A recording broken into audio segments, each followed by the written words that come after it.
Hello दोस्तों। स्वागत है आप सभी लोगों का राजस्थान एकेडमी पर। मैं परवीन सिंह आप सभी लोगों के साथ में, जैसा कि आप सभी लोग जानते हैं, लगातार विभिन्न प्रकार की प्रतियोगी परीक्षाओं के लिए जुड़ा हुआ हूं। और आज आप लोग देख रहे होंगे कि आज मैं आप लोगों के सामने नहीं हूं और आज केवल आप लोगों को बोर्ड दिखाई दे रहा है। तो उसका कारण यह है कि कहीं थोड़ी सी मेरे शरीर में कह सकते हैं वीकनेस है, थोड़ी सी प्रॉब्लम है। उस वजह से अभी आगे जो है हम 3 से 4 दिन तक हमारी क्लासेस इसी प्रकार से लेने वाले हैं, यानी इसी प्रकार से मैं आपके सामने नहीं आऊंगा। केवल और केवल ये आपका बोर्ड दिखाई देगा आपको, और आपको जो है नोट्स बनाने हैं, ठीक है। बाकी आगे की फिर जो क्लासेस हैं 17 या 18 तारीख से पुनः जो है आपके सामने वही स्मार्ट बोर्ड और उसी के साथ में अपन क्लासेस लेकर के आएंगे। हम लोगों ने जो है मिसाइल्स के बारे में डिस्कस किया था, यानी कि डिफेंस टेक्नोलॉजी, रक्षा प्रौद्योगिकी हम पढ़ रहे थे। रक्षा प्रौद्योगिकी जो टॉपिक है वो आरएएस प्रीलिम्स एग्जाम के लिए काम का है। सीईटी ग्रेजुएशन लेवल के अंदर ये इंक्लूड है।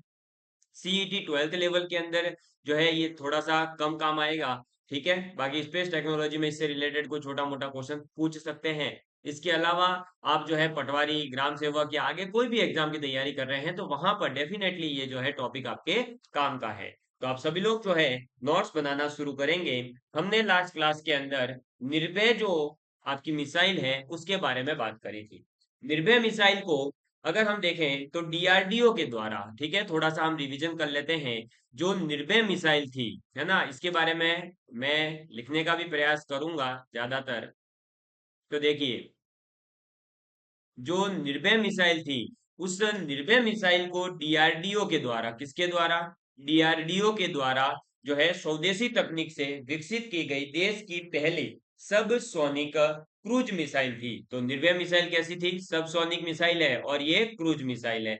फिर इसका सफल परीक्षण कब किया गया था? तो आपको बताया गया था कि 17 अक्टूबर 2014 को इसका जो है सफल परीक्षण किया गया था। और आगे आने वाला 17 अक्टूबर 2024 का जो होगा, उस दिन इसको 10 साल हो जाएंगे। कितने? 10 वर्ष हो जाएंगे। तो इस प्रकार के संख्याओं पर आधारित, जैसे 10 वर्ष हो रहे हैं, तो हो सकता है कि निर्भय मिसाइल के बारे में क्वेश्चन पूछ लिया जाए। इस निर्भय मिसाइल की प्रास की अगर बात की जाए तो 800 से लेकर 1000 किलोमीटर तक इसकी रेंज है, ठीक है।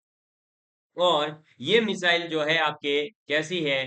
तो दागो और भूल जाओ सिद्धांत पर आधारित, यानी कि एक बार आपने अगर इसको दाग दिया है तो फिर भूल जाइए इसको, ठीक है। तो दागो और भूल जाओ। इसके बाद में यह टर्बोफैन इंजन और ठोस प्रणोदक जो होते हैं उन पर आधारित है, ठीक। चलिए, तो अब हम जो है इसको तो एक बार, चलिए आगे नेक्स्ट पेज ही ले लेता हूं मैं, है ना।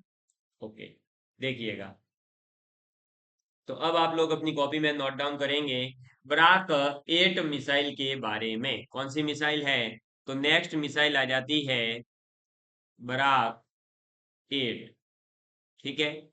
ये जो बराक 8 मिसाइल है, इसे भारत और इजराइल दोनों देशों ने मिल करके तैयार किया है, या ये कह सकते हैं कि यह जो है भारत और इजराइल के द्वारा संयुक्त रूप से तैयार की गई है। इसमें भारत की ओर से तो आपको पता ही है कौन होगा, मिसाइल है तो डीआरडीओ, ठीक, डीआरडीओ। और जो इजराइल है, इजराइल की ओर से था कौन? तो इजराइल। और इजराइल की ओर से था, थोड़ा सा राइटिंग इशू रहेगा, इजराइल की थी इजराइल एरोस्पेस इंडस्ट्री, ठीक है। तो आप लिख लीजिए इजराइल एरो स्पेस इंडस्ट्री, ठीक। तो ये बात आपको याद रखनी है कि बराक 8 जो है वो भारत और इजराइल का संयुक्त मिशन है, ठीक है। और भारत का तो डीआरडीओ और इजराइल का था इजराइल एरोस्पेस इंडस्ट्रीज, इनके द्वारा इसे तैयार किया गया है। अगर इसके प्रास यानी कि रेंज की बात की जाए तो इसकी प्रास कितनी है? तो इसकी प्रास है 90 किलोमीटर। कितनी है? 90 किलोमीटर, ठीक है। इसके बाद में अगर हम बात करें इसके अंदर, तो ये दो प्रकार की है। कितने प्रकार की है? दो प्रकार की। एक इसके अंदर है, वो है LRSAM, ठीक है, जो कि है लंबी दूरी की है और सतह से हवा के अंदर वार करने वाली है। और जो दूसरी है वो है MRSAM,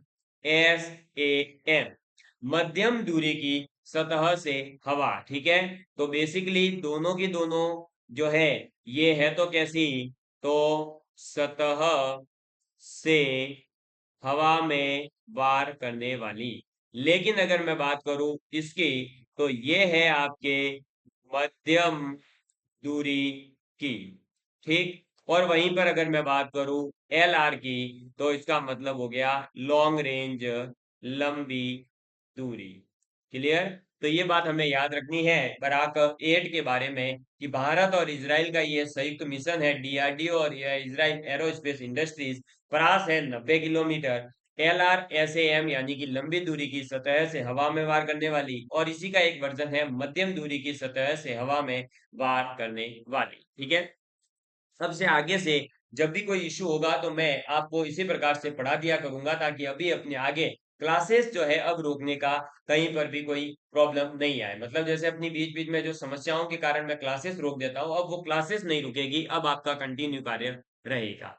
इसके बाद में देखिए, एक हमारे पास में आ जाता है रॉकेट लॉन्चर, जिसके बारे में क्वेश्चन आ चुका है। तो आप लिखेंगे Pinaka multi barrel rocket launcher. ठीक है, तो Pinaka multi barrel rocket launcher है, इसके बारे में अपन बात करते हैं। तो बेसिकली पिनाका इसका नाम है, और ये क्या करता है, मल्टी बैरल रॉकेट्स जो हैं उनको लॉन्च कर सकता है, यानी एक साथ कई रॉकेट्स को लॉन्च करने की कैपेसिटी है। और अगर इसके प्रास की बात की जाए ना, तो इसकी प्रास कितनी है, यानी इसकी रेंज कितनी है, तो इसकी रेंज है 40 से 65 किलोमीटर। ठीक, और जो पिनाका मिसाइल प्रणाली है, इस पिनाका मिसाइल प्रणाली को का जो इसका विकास किया गया था वो तो 1986 में शुरू हुआ, और दिसंबर 1992 में फिर ये पूरा हुआ। ठीक है, तो आप लिखेंगे पिनाका मिसाइल प्रणाली। और पिनाका मिसाइल प्रणाली की बात की जाए, तो ये इसका जो विकास है वो शुरू तो कब हुआ था, तो शुरू हुआ था 1986 में। और पूरा कब हुआ, यानी कि संपूर्ण कब हो गया, कंप्लीट कब हुआ, तो ये कंप्लीट हुआ था दिसंबर 1992 में। ठीक है, तो ये बात हमें याद रखनी है। Pinaka multi barrel rocket launcher जो है, जिसकी रेंज 40 से 65 किलोमीटर है, और पिनाका मिसाइल प्रणाली का विकास शुरू हुआ था 1986 में और पूरा हो गया था दिसंबर 1992 में। ठीक, इसके बाद में इसी के अंतर्गत एक आ जाती है, नेक्स्ट अपने पास मिसाइल है पिनाका मार्क सेकेंड। तो आप लिखेंगे पिनाका मार्क सेकेंड। अब पिनाका मार्क सेकेंड की अगर बात की जाए, तो इसका जो सफल परीक्षण है वो 2015 के अंदर राजस्थान के अंदर जैसलमेर जिले में जो पोखरण है वहां पर हुआ था। तो आप इसका सबसे पहले सफल परीक्षण लिखेंगे। तो सफल परीक्षण कब हुआ, इसका सफल परीक्षण, तो पोखरण जैसलमेर में। ठीक है, पोखरण जैसलमेर में 30 मई 2015 को। क्लियर? और इसके परास की बात की जाए, यानी इसके रेंज की अगर बात की जाए, तो इसकी रेंज लिखेंगे, तो परास, तो इसकी जो रेंज है वो है 40 से 60 किलोमीटर। इसके बाद में अगर पिनाका रॉकेट को जो है एक और नाम दिया जाता है, वो है वेपन एरिया सिस्टम। तो आप इसको लिखेंगे कि पिनाका रॉकेट को, पिनाका रॉकेट को वेपन एरिया सिस्टम भी कहते हैं। ठीक है, तो वेपन एरिया सिस्टम भी कहा जाता है किसको? पिनाका जो रॉकेट है, उस पिनाका रॉकेट को हम क्या कहते हैं? तो वेपन एरिया सिस्टम भी कहते हैं। ये बात हमें याद रखनी है, ये हमारे काम की चीजें हैं, तो आप सभी इनको नोट डाउन जरूर कर लेवे। Pinaka multi barrel rocket launcher, जिसकी रेंज 40 से 65 किलोमीटर है और शुरुआत 1986 में हुई थी, दिसंबर 1992 में कंप्लीट हुआ। पिनाका मार्क टू की अगर बात की जाए तो इसका सफल परीक्षण पोखरण जैसलमेर में 30 मई 2013 को हुआ, जिसकी रेंज 40 से 60 किलोमीटर है और इस रॉकेट को वेपन एरिया सिस्टम भी कहते हैं। ठीक, इसके बाद में नेक्स्ट हमारे पास में एक आ जाता है सार्थ। क्या आ जाता है? सार्थ। देखिए, अब इस सार्थ की बात करते हैं। तो सार्थ जो है वो एक तरह का क्या है? प्रक्षेपास्त्र प्लेटफॉर्म है, यानी ये मिसाइल प्लेटफॉर्म है। ठीक है, तो ये क्या है? ये है आपका प्रक्षेपास्त्र। प्रक्षेपास्त्र प्लेटफॉर्म है। ठीक, और ये जो है बेसिकली इसका अन्य नाम जो है वो कई बार एग्जाम में पूछा गया है, ज्यादा इसमें कुछ पूछा नहीं जाता है। तो इसका अन्य नाम है BMP-11। क्या नाम है इसका? BMP-11 इसका जो है नाम मिलता है। तो ये बात आपको याद रखनी है। ठीक है, किसके बारे में? सारथ के बारे में। ठीक, ये जो है बेसिकली क्या करता है? तो जो प्रक्षेपास्त्र होते हैं उनको लाद करके युद्ध चित्र में ले जा सकता है, उचित स्थान पर ले जा करके छोड़ा जा सकता है। और रूस के द्वारा विकसित किया गया जो लॉन्चर है BMP-1, है ना, रूस के द्वारा एक BMP-1 एक बनाया गया है। कौन सा? BMP-1। ये किसने शुरू करा है? तो ये रूस के पास है। और इसी BMP-1 का ही जो संशोधित रूप है, जिसका मुख्य उद्देश्य ये था कि त्रिशूल है, आकाश है, नाग है, ऐसी मिसाइलों को ले जाया जा सके, उसके लिए जो फिर बनाया गया उसी का नाम रखा गया सारंग। तो बेसिकली ये जो BMP-1 है, इसी का संशोधित रूप क्या है? तो BMP-11। ठीक, संशोधित रूप, उसी को क्या कहा जाता है? BMP-11 कहा जाता है। ठीक, इसी के साथ में यहीं पर अपनी जो महत्वपूर्ण कुछ मिसाइल्स हैं उनके बारे में यहाँ पर कंप्लीट होता है।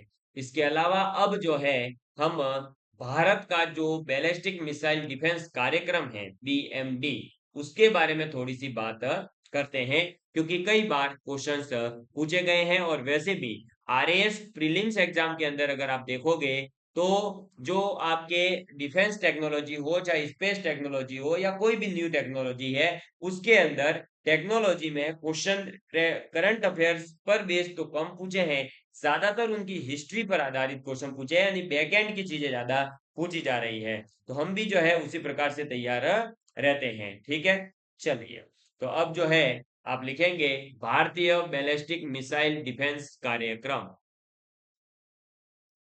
तो भारतीय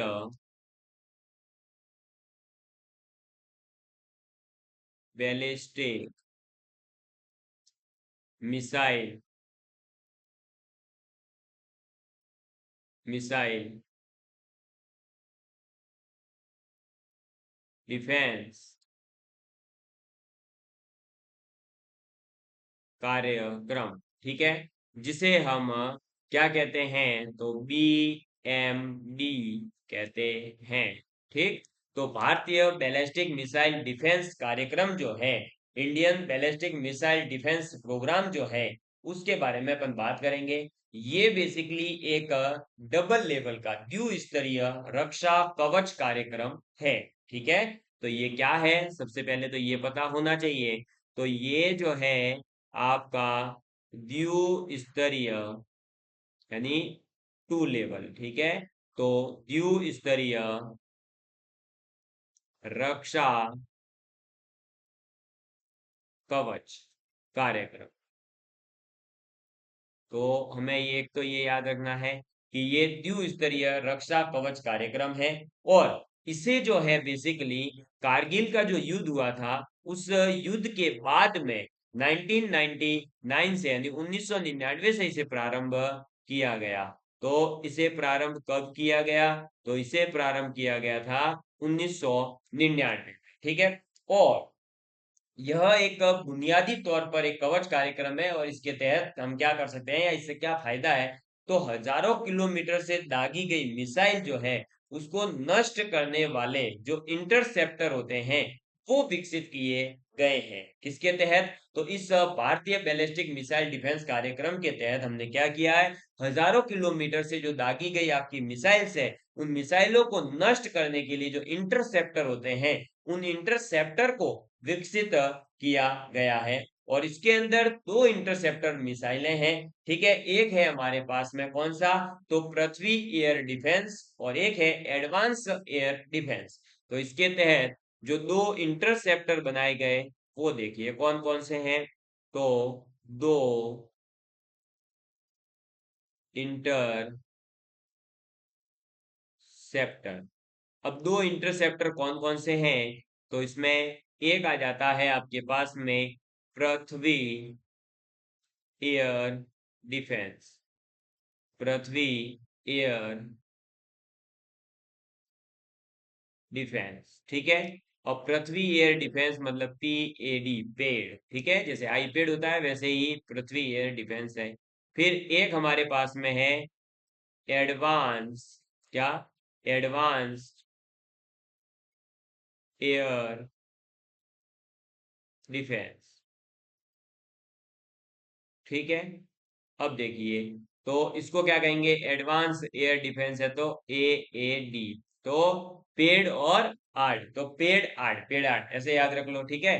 तो भारतीय बैलिस्टिक मिसाइल डिफेंस कार्यक्रम क्या है वो समझ में आ गया होगा। ये द्वि स्तर का एक रक्षा कवच कार्यक्रम है जो 1999 में शुरू किया गया था कारगिल युद्ध के बाद में। इसके तहत जो है हजारों किलोमीटर दूर से दागी गई जो हमारे पास मिसाइलें हैं उनको नष्ट करने के लिए इंटरसेप्टर्स का विकास किया गया है। जिसके तहत दो इंटरसेप्टर बनाए गए। एक है पृथ्वी एयर डिफेंस PAD और एक है आपका advance air defence AAD। Clear? चलिए अब हम बात करते हैं पृथ्वी एयर डिफेंस के बारे में या पृथ्वी एयर डिफेंस को ही प्रद्युम्न भी कहा जाता है। ठीक है। आपको ये और बता दूं कि भारत ने जो है अपने इनिशियल लेवल पर यानी प्राथमिक चरण के अंदर जो राजधानी है हमारी दिल्ली, उस दिल्ली को सबसे पहले सुरक्षा कवच जो है मुहैया कराया था या सबसे पहले वहां पर लगाया गया था। जो क्या कर सकता है कि लंबी दूरी की मिसाइलों का भी पता लगा सकता है। और उसके लिए हमने नई दिल्ली या जो हमारी राजधानी दिल्ली है वहां पर क्या लगाया था? तो सार्ड फिश एक रडार सिस्टम है वो लगा हुआ है। क्या? सार्ड फिश रडार सिस्टम। इसीलिए आपने देखा होगा कि जब भारत के प्रधानमंत्री या किसी भी अन्य देश की जो बड़ी हस्तियां हैं राष्ट्रपति प्रधानमंत्री वो एक देश से दूसरे देश जाते हैं तो जिस गाड़ियों के माध्यम से या एक जगह से दूसरी जगह जाते हैं तो जो वाहन का उपयोग करते हैं वो वाहन कितने लंबे चौड़े और कितनी गाड़ियां लगी रहती है। आगे 4-5 गाड़ियां चल रही है, पीछे चल रही है, बीच में उनको रखा जाता है। गाड़ियों के ऊपर बड़े बड़े जो है लगे हुए हैं मशीन टाइप के। वो क्या होते हैं? वो सब बेसिकली रडार सिस्टम ही होते हैं जिसके माध्यम से क्या होता है कि कहीं से अगर बम वगैरह कोई जो मिसाइल वगैरह है कोई बम वगैरह लगाया गया उसके बारे में सूचना मिल सके और भारत देश का हो या किसी अन्य देश के उस महत्वपूर्ण व्यक्ति को बचाया जा सके। इसीलिए उनका इतना बड़ा काफिला होता है और उस काफिले का खर्चा ज्यादा होता है। ठीक। अब देखो पृथ्वी एयर डिफेंस के बारे में बात करते हैं। तो नेक्स्ट लिखेंगे पृथ्वी एयर डिफेंस। अब PAD आपको समझ में आ ही गया है पृथ्वी एयर डिफेंस या इसी को प्रद्युम्न भी कहा जाता है। तो प्रद्युम्न। ठीक। और ये क्या है? तो ये है आपके बैलिस्टिक मिसाइल इंटरसेप्टर है। ये क्या है? बैलिस्टिक मिसाइल का इंटरसेप्टर है। मतलब बैलिस्टिक मिसाइलों का ये पता लगा लेगा। अब देखो तो ये जो है पृथ्वी मिसाइल पर आधारित दो चरण वाला एक इंटरसेप्टर मिसाइल है। ये किस पर आधारित है? तो ये पृथ्वी मिसाइल पर आधारित है, इसीलिए इसका नाम है पृथ्वी एयर डिफेंस। ठीक। और ये क्या करता है कि इसकी ओर से दागी गई जो मिसाइलें हैं उनको 50 से 80 किलोमीटर की ऊंचाई पर ही नष्ट कर देता है। और इसीलिए इसे क्या कहा जाता है? तो इसे एक्सो एटमॉस्फेरिक प्रणाली भी कहा जाता है। क्या? एक्सो एटमॉस्फेरिक, यानी जो एटमॉस्फेयर में आने से पहले ही नष्ट कर सके। ठीक। और ये जो है 5 मैक की गति और 5000 किलोमीटर दूरी से आने वाली मिसाइल को भी लक्ष्य बना सकती है। कौन? पृथ्वी एयर डिफेंस। ठीक। और ये जो है बेसिकली क्या करेगी? तो अपनी ओर जो भी आने वाली मिसाइल है उसके प्रक्षेपण मार्ग का पता लगाने के लिए इंटरसेप्टर के अंदर हमने क्या करा है? एक रडार आधारित डिटेक्शन एंड ट्रैकिंग प्रणाली पर जो है इसमें लगाया गया है। तो सबसे पहले क्या लिखेंगे कि पृथ्वी मिसाइल पर आधारित, पृथ्वी मिसाइल पर आधारित। ठीक है। इसी के साथ में ये क्या कर सकती है? तो 50 से 60 किलोमीटर की ऊंचाई, 50 से 80 किलोमीटर, सॉरी 80 किलोमीटर की ऊंचाई पर मिसाइल को नष्ट कर सकती है। ठीक है। और इसीलिए इसे क्या कहा जाता है? तो इसे एक्सो एटमॉस्फेरिक, क्या? एक्सो एटमॉस्फेरिक, ठीक है, एक्सो एटमॉस्फेरिक प्रणाली, प्रणाली कहा जाता है। क्लियर? इसके बाद में यह जो है बेसिकली कितनी? तो 5 मैक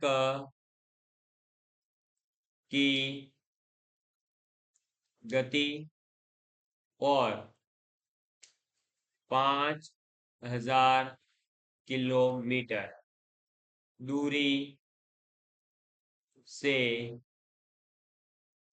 आने वाली मिसाइलों को लक्ष्य बना सकती है। ये आप लिख लेंगे। और इसके ऊपर जो है क्या लगा हुआ है? तो डिटेक्शन व ट्रैकिंग, ठीक है, डिटेक्शन व ट्रैकिंग प्रणाली इस पर आधारित है, ताकि उसे पता चल जाए। हमारे राजधानी दिल्ली के अंदर क्या लगा हुआ है या कौन सा रडार है? तो राजधानी, समझा तो दिया ही है आपको। ठीक है। तो दिल्ली में कौन सा रडार लगा हुआ है ये बस आपको पता होना चाहिए। तो वो है आपका सार्ड फिश रडार सिस्टम। ठीक है। तो ये बात हमें ध्यान रखनी है कि हमारे दिल्ली को सुरक्षा मुहैया कराने के लिए राजधानी दिल्ली में सार्ड फिश रडार सिस्टम तैनात है। क्लियर? अब हम जो है आगे बढ़ते हैं। तो मेरे प्यारे दोस्तों, आज जो है हम यहीं तक रखते हैं, क्योंकि आप लोगों के सामने मैं नहीं हूं तो हो सकता है थोड़ा सा क्लास अनइंटरेक्टिव हो, कम इंटरेक्टिव हो, इसके लिए तो हम जो है बेसिकली अगली क्लास के अंदर मिलेंगे, अंदर इसको आराम से पढ़ने वाले हैं। ठीक है। धन्यवाद। जय हिंद, जय भारत।